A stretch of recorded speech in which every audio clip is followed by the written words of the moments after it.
शंभू कैलासी चारण शंभू कैलासी चारण दंडवत माझा त्यासी दंडवत माझा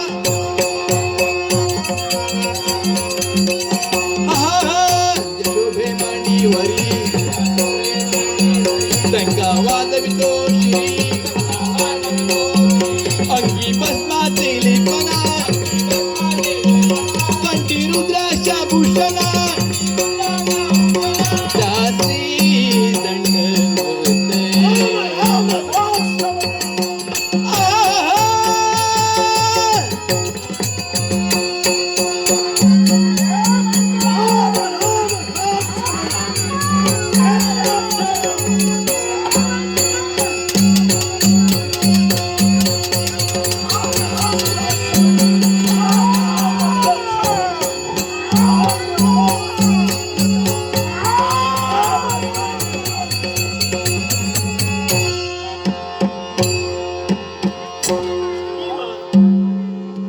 या विश्वावर आलेलं अरिष्ट तू दुरापास्त केलंस. पण देवा पहा, सारी गंधर्व सेनात धारातीर्थी पडली. हे या नारदा, गंधर्वांचं काम. हे विधीचं विधान होतं. हा. हे विधी लिखित होतं त्याप्रमाणे सर्व काही घडतंय. पण नारदा, हे देवेंद्र, कोणी चिंता करू नको. हा कैलासीचा शिव शंभूनाथ तर काय करतोय हे जर प्रत्यक्ष बघायचं असेल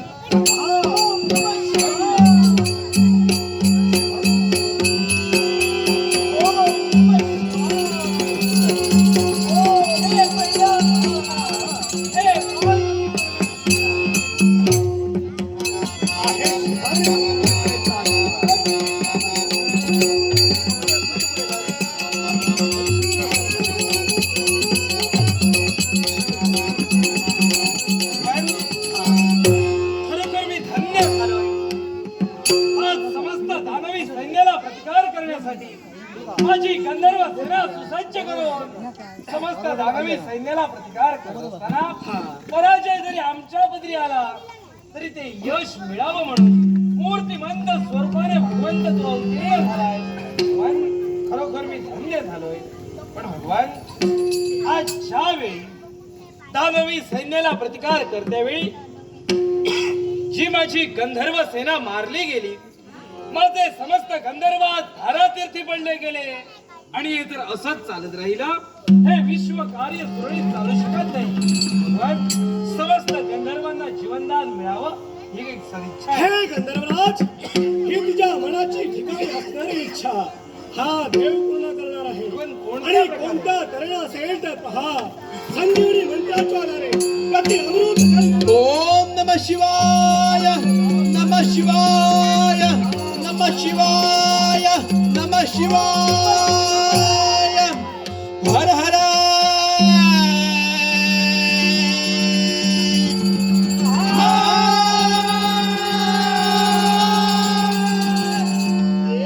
हर हर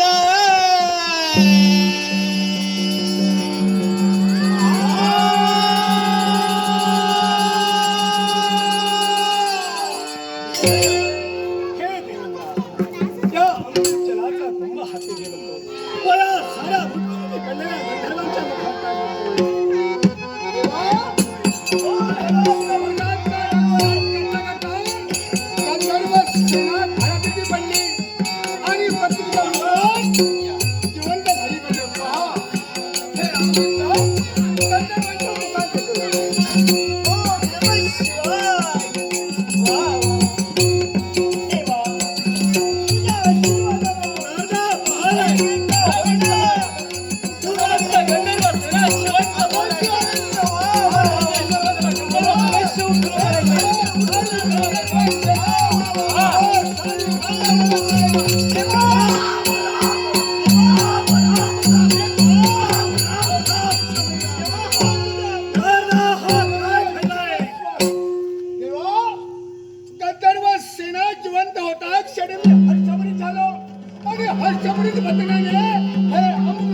दुभंगलेल्या धर्मी मातीतून तो पहा एक जलाचा स्रोत निर्माण होय होतोय. देवा हा होय प्रकार नारदा. पण नारदा, हा जलाचा स्रोत एका नदीच्या स्वरूपाने प्रवाहित होऊ लागला.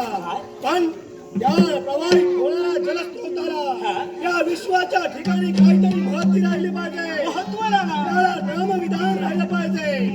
म्हणून या स्रोताला पुढे येणाऱ्या विश्वाच्या ठिकाणी अमरजा स्त्रोत असं संबोधलं जातं. होय, एवढंच नव्हे तर त्यावेळी भीम राक्षसाचा घात आमच्या हातून घडला आणि त्याच वेळी आमच्या धर्मबिंदूपासून भीमा नदीचा उगम झाला. होय देवा आणि तीच भीमा नदी व ही अमरजा नदी पुढे येणाऱ्या विश्वाच्या ठिकाणी या दोन्ही नद्यांचा संगम होऊन